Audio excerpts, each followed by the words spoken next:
Ang bawat umaga ng paggising ay isang napakalaking blessings. Simpleng pamumuhay, basta't masaya at payapa ay okay na. Wala ka man ganun karaming pera, ay di yun mahalaga. Basta malakas ka, walang sakit, at dama mo ang presensya ng Diyos. Sapat na yun. Aanhin mo maraming pera kung ikaw ay magiging alipin nito. Sa buhay na ito, basta marunong kang makontento sa kung ano ang mayroon ka, ay walang lugar ang kalungkutan.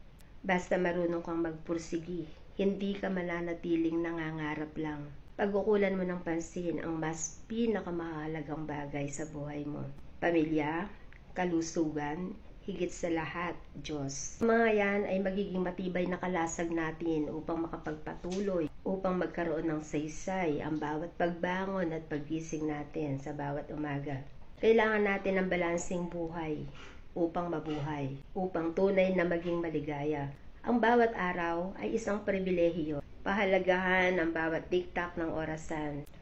Maging patas sa sarili, sa pamilya, sa kalusugan, at sa Diyos. Maling hakbang, ikaw ang masasaktan, ikaw ang magdurusa. Bumalanse, be wise, start the year right, don't compromise.